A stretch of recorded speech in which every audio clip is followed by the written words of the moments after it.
Per 3 minuti e 30. Représentante, il faut être clair aujourd'hui. Pour beaucoup de Palestiniens, et je reviens de Ramallah et des universités palestiniennes, deux solutions n'est plus à l'ordre du jour.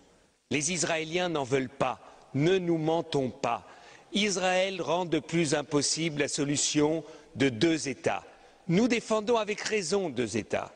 Mais il faut mesurer la frustration palestinienne. Et ce que je ne comprends pas, nous soutenons, comme les socialistes, l'initiative du président Abbas à l'ONU. Et je trouve la phrase qu'il a trouvée en disant « En Moyen-Orient, il n'y a pas un État de trop, mais il manque un État ». Donc il dit « L'État d'Israël est légitime, mais il manque l'État palestinien ». C'est la phrase que nous pouvons tous signer.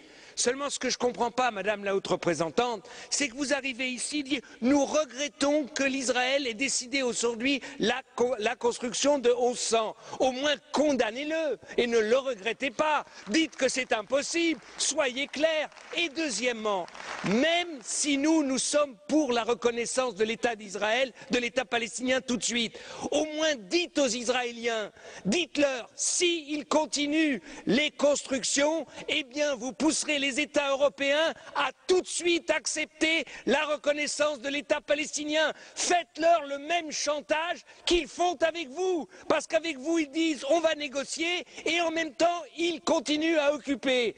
Faites de la politique, Madame Ashton. La politique, c'est pas de la prière. Aujourd'hui, il y a en Israël des centaines de milliers de personnes qui s'opposent à la politique de Netanyahou.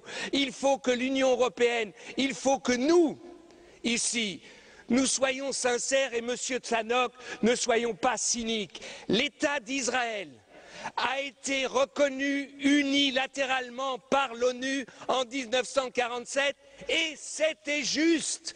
C'était juste. Il n'y a pas eu de négociation avec les pays arabes et c'était juste. Et quand Monsieur Tannock, vous nous dites qu'Israël soutient les Palestiniens avec de l'eau, Israël vole l'eau des Palestiniens et leur revendent. C'est ça que vous appelez soutenir?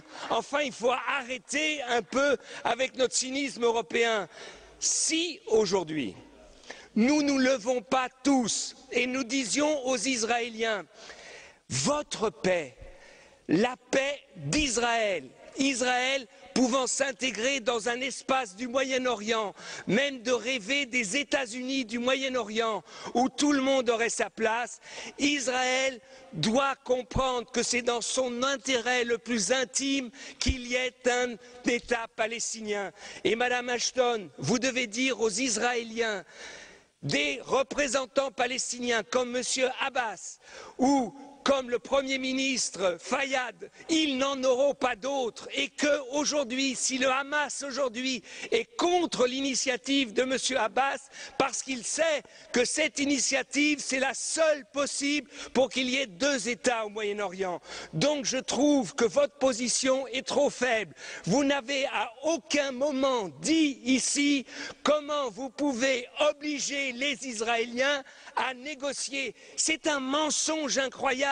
Ils disent on va négocier sans conditions parce que sur le terrain, on est en train de changer les conditions. On est en train de continuer l'occupation. Donc dites aux Israéliens où ils arrêtent tout de suite les colonies, la colonisation et la construction, où l'Union européenne soutiendra tout de suite la reconnaissance de l'État palestinien maintenant dans la 66e réunion des États de l'ONU.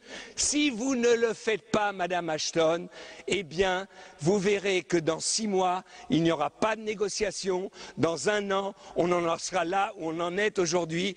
Vous reviendrez ici, vous dites il faut que les Israéliens et les Palestiniens comprennent que ce n'est que par les négociations qu'ils arriveront à la paix. Ils arriveront à la paix, Madame Ashton, si nous disons aux Israéliens, des fois, et pour défendre l'État d'Israël, too much is too much, enough is enough. Si on leur parle comme ça, vous verrez que les choses changeront. Merci.